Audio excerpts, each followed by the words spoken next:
बेशक बेशक। सवाल करते हैं जश्न मिलादुन नबी करना कुरान में है। अरे इंसान है, अक्ल का इस्तेमाल क्यों नहीं करता? ये सवाल करना इंसान की अलामत नहीं है। पूछा फातिहा देना, सलाम पढ़ना कुरान में है?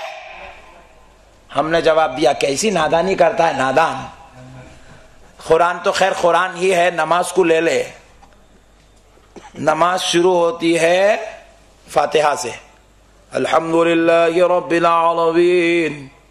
हाँ, फातिहा से शुरू हो रही, और नमाज खत्म होती है अस्सलामु अलैकुम व रहमतुल्लाह,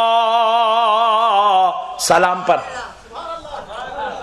नमाज फातिहा पे शुरू होती है, सलाम पे खत्म होती है। समझा तो मसला हल है। सुभान अल्लाह। ये फातिहा और सलाम के बीच में सजदे भी है, रुकू भी है, खियाम भी है, तशहुद भी है। अगर कोई रकत नहीं बांधा, सूरे फातिहा नहीं पढ़ा, अलिफ लाम मीम से पढ़ के वन्नास तक पूरी पढ़ लिया, तो पीछे से मौदन साहब बोलते हुबुल हुवीच नहीं।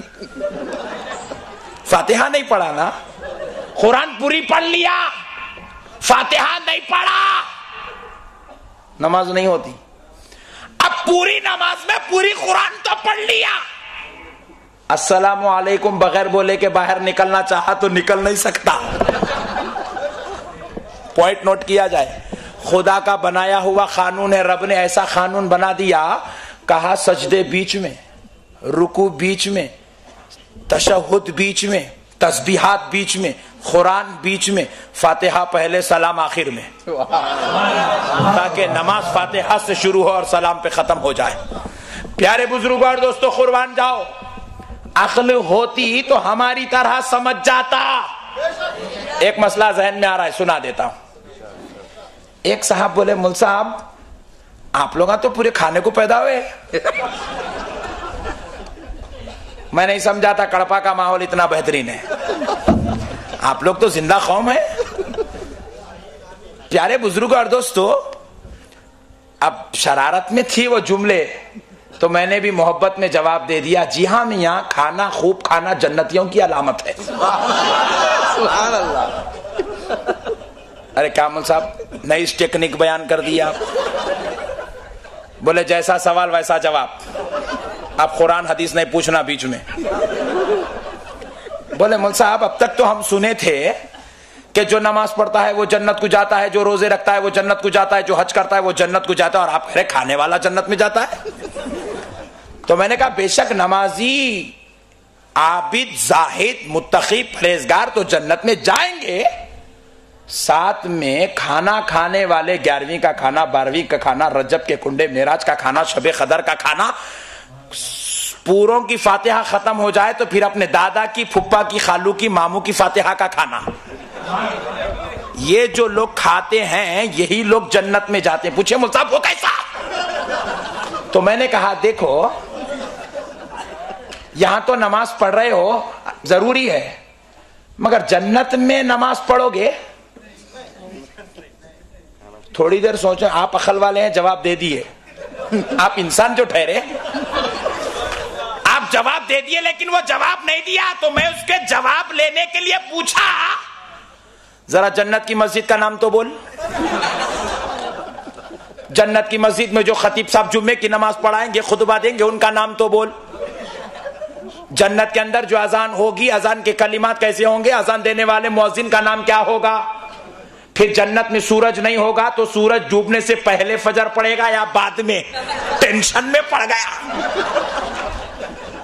मैंने कहा जन्नत की मस्जिद तो तू नहीं बता सकता, मगर मेरे साथ चल, मैं तुझे आम के झाड़ बता देता हूँ, जाम के झाड़ बता देता हूँ, सेब भी बता देता हूँ, रफरफ भी बता देता हूँ, शहद की नहरें बता देता हूँ, शराबन तहुरा की नहरें बता देता हूँ, सलसलो सबील बता देता हूँ, तुझे मान तहुरा बता देता हूँ। रब ने जन्नत में मस्जिद नहीं रखी, लेकिन गुलामा ने मुस्तफा के लिए खाने की ग़िज़ाएं रखी है।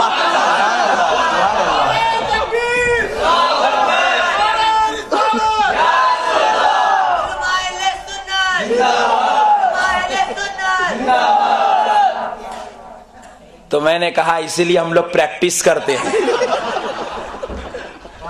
हमारी किस्मत में खाना ही खाना लिखा हुआ है। दुनिया में भी खाएंगे, सरकार के सदक़े में खबर में भी खाएंगे, उनकी आले पाक का सदका उनके नवासों की निगरानी में जन्नत में भी खाएंगे। खाना है कि नहीं है भाई? तो फिर आप 11वीं की फातिहा घर में कल दिलाओ। जो दिला दिए गुड, जो नहीं दिलाए कल दिला दो। प्यारे बुजुर्ग और दोस्तों, दिलाते रहना चाहिए। सरकार का सदका खाते रहे, खिलाते रहे, इससे बड़ी बात और क्या हो सकती है। प्यारे बुजुर्ग और दोस्तों, अलगर्ज मैं अर्ज कर रहा था, हमारे प्यारे आका रहमतुल्लिल आलमीन सल्लल्लाहु ताला अलैहि वसल्लम का मकाम अल्लाह ने इतना बुलंद वाला, इतना अजमत वाला किया कि हमारे आका रहमतुल्लिल आलमीन सल्लल्लाहु ताला अलैहि वसल्लम की अजमत के सदक़े जाए अल्लाह रब्बुल इज्जत ने अपने हबीब रहमतुल्लिल आलमीन सल्लल्लाहु ताला अलैहि वसल्लम को इस शान और अजमत का पैकर बना दिया कि आपका नाम भी ले ले तो नजात नसीब हो जाती है, आपका नाम भी रख ले तो नजात नसीब हो जाती है। प्यारे बुजुर्ग और दोस्तों, अब बाज लोग मानने के लिए तैयार नहीं है कि हमारे नबी का मुकाम और हमारे नबी का नाम, हमारे नबी की अजमत कितनी बुलंद बाला है। जो नबी की अजमत मान ले वो नजात वाला है, वो हिदायत वाला है, वो अजमत और रिफात वाला है। तो इसलिए अल्लाह रब्बुल इज्जत ने हमको दुनिया में भेजा है, हम अपने नबी का सदका खा भी रहे हैं, दुनिया वालों को खिला भी रहे हैं। और अब देखिए प्यारे बुजुर्ग और दोस्तों, हमारे आका सरकार मदीना रहमतुल्लिल आलमीन सल्लल्लाहु अलैहि वसल्लम के नामे अक़दस पर हम दुनिया वालों को खिलाते भी है और हम खुद अल्लाह के फजल से खाते भी है। एक बात और सुना देता हूं। एक साहब ने पूछा, मौलाना ये फातिहा का आप लोग खाते, क्या ये खाने से कुछ मिलता? मैंने कहा भाई जरूर मिलता। बोले मुझे साहब क्या मिलता? तो मैंने कहा हमारे दादा हजरत के ताल्लुक से हमारे खानदान में यह बात बड़ी मशहूर है और हमने भी अपनी आंखों से देखा है। वो जब इंतकाल कर रहे थे तो उनके दांत भी सलामत थे, उनकी आंख भी सलामत थी, बगैर ऐनक के देखते थे और बगैर हलवा बनाए के रोटी और ग़िज़ा को सलामत खाते थे और बगैर लकड़ी पकड़े के चलते थे। 92 साल की उम्र में इंतकाल कर गए और वजह इतनी सेहत की ये थी कि वो हर वक्त दस्तरखान पे बैठते ही खाने पे पहले फातिहा देते थे, बाद में खाना खाते थे। सुभान अल्लाह। उसको समझ में नहीं आया। समझने के लिए आपको मैंने बताया अक्ल की जरूरत है। अब आप क्या क्या समझते हैं समझते चलिए, मैं तो कुछ नहीं कह रहा हूं अपनी जुबान से। प्यारे बुजुर्ग और दोस्तों, नहीं समझ में आई तो मैंने चाहा कि भाई और थोड़ा ट्रांसलेशन जरा तफसील कर दी जाए। मैंने कहा भाई आपके घर में किसी इंसान को हार्ट की प्रॉब्लम होगी? बोले हाँ है ना मुझे।